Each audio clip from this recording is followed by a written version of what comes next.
Ibon to investigate the Philippine War on Illegal Drugs to order. Magandang umaga po sa inyong lahat. Welcome to the first hearing of the subcommittee of the Blue Ribbon Committee, which was given the responsibility of investigating the Philippine War on Illegal Drugs. Our assignment will not be an easy task. I shall conduct this investigation without fear or favor, and I will simply follow the evidence.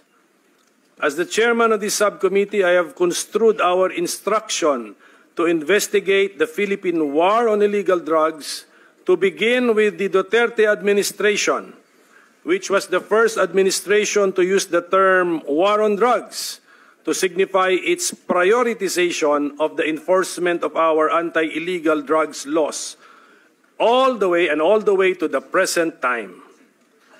So, let us all keep an open mind. Let us follow the evidence. With thousands of deaths caused by the Duterte administration's war on drugs, we have caused one death too many.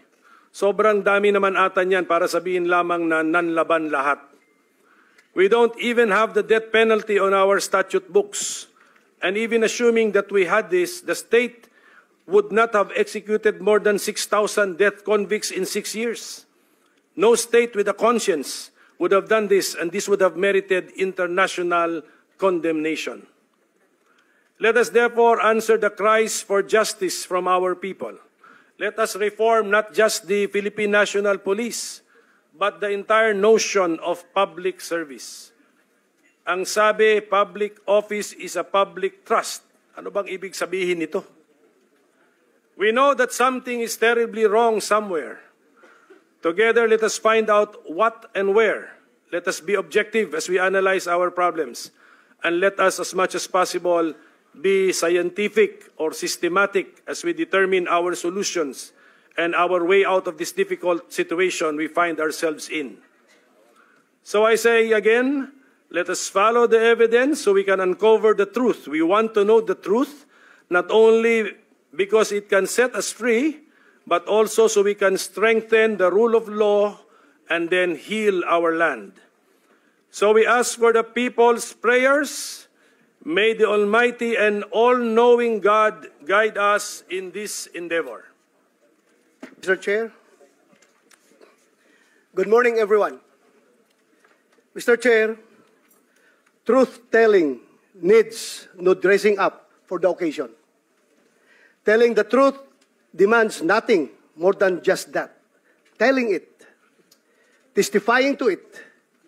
Lying, on the other hand, requires fabrication. Intricate, deliberate, elaborate planning. One lie is tied to a system, an entire web of other lies, in order for the story, the fabric, to hold together. Nitong nakaraang mga araw, Mr. Chair, ako'y tinanong kung ano raw ang mga ginagawa kong preparasyon para sa pagdinig natin ngayong araw na ito. Ang sagot ko po ay wala. Sapagkat ang pagsasabi ng totoo ay hindi humihingi ng anumang espesyal na paghahanda. Ang katotohanan, bali-baligtarin man, simula sa dulo o sa gitna, ay masasabi ng malaya sa kalooban. Sasabihin naman ng iba, ganun naman pala, bakit hindi ka nalang umattend doon sa hearing lang house? My position on this too has remained the same. I do not wish to be the first to break our tradition of interparliamentary courtesy. If our counterparts in the lower house do not exercise interparliamentary courtesy, this humble representation does. But most importantly, I do not wish to be a guest of their gag show. Mr. President, kung ako ay makasarili lamang, kung ako ay swapang na tao, unang pagtawag pa lang nila, nandoon ako mag-attend to clear myself. But because I am a member of the Senate, I have to protect the tradition that is being observed by this institution. Kaya hintayin na lang nila, Mr. President, pag hindi na ako senador, I will be there every day. Kung gusto po na, doon ako tumira sa kanila. Pero sa ngayon, na ako'y senador pa, please naman, sana respetuhin nila yung ating interparliamentary courtesy. Ayaw kong magiging president, Mr. President. Pagdating ng araw, in the future, lahat ng mga senador na mabubwisit sa kakatawag sa kanilang pangalan kapag ang kanilang pangalan ay na-implicate sa investigation na ginagawa ng other house, ay punta na lang ng punta at wala nang magawa na legislation. Kaya po ako naririto ngayon, hindi lamang bilang isang vice chairperson ng committee ito, kundi bilang isang resource person. As a former PNP chief during the Duterte administration, I have been tagged multiple times as the face of the war on drugs. The same war on drugs openly supported by both the Senate and the House of Representatives, and of course supported by our people. Perhaps I am one of the best persons to contribute to today's discussion. I am here, Mr. Chair, to tell the truth, and as I do so, witness the web of lies come undone, one thread at a time. Today, I say duty calls. My duty to the truth and nothing but the truth. Isa pong pagbati ng kapayapaan sa inyong lahat. At sa lahat po ng mga bisita. At siyempre po sa Iron Man, ang hinahangaan po naming pinakamagaling na Pangulo ng Pilipinas, PRRD, Digong, Mayor. Isang magandang umaga po sa inyong lahat. Ako po ay nakikinig sa mga opening statement ng aking mga kasama. Sila po ay mga batikan na senador, mga abogado, mga kilala na po na nagbibigay ng point of view sa legal na usapin. Ang akin pong pahayag ay naratibo ng isang convicted criminal. Ako po ay convicted. Ako po ay nakulong. Ako po ay nabuhay kasama ang mga kriminal sa Bilibid. At kilala ko po ang underworld.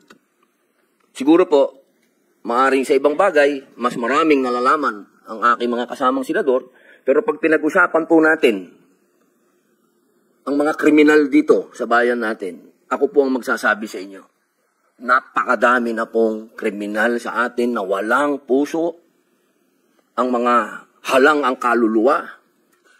Napag-usapan po natin ang mga biktima ng sinasabing war on drugs, pero hindi po natin napag-usapan ang mga biktima ng mga durugista.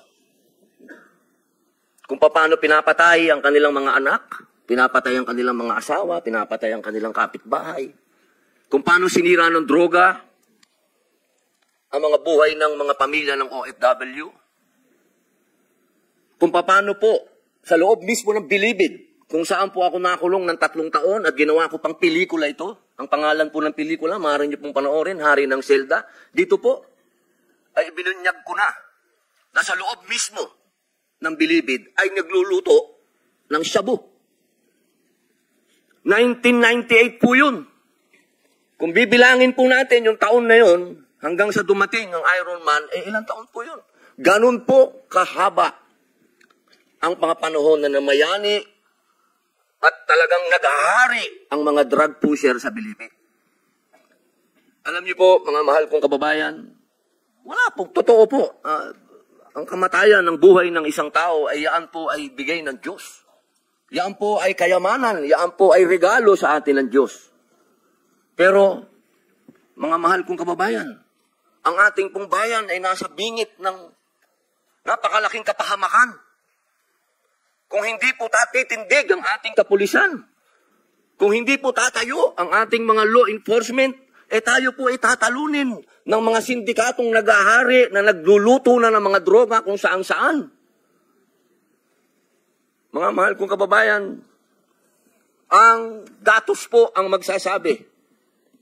Nung sa panahon ni Pangulong Rodrigo Roa Duterte, masasabi ko na po na natakot ang mga kriminal. Wala pa po siyang ginagawa. Doon lang sa commercial niya na last Christmas yun na to, natakot na ho ang napakaraming kriminal. Natakot na ho ang napakaraming durugista, napakaraming pusher ang nag-surrender. Wala pong nangyayari. Sa salita lang po yun. Mga mahal kong kababayan, kung sisisi natin lahat ang mga namatay dito sa administrasyon ni Rodrigo Roa Duterte, abay nagkakamali po tayo.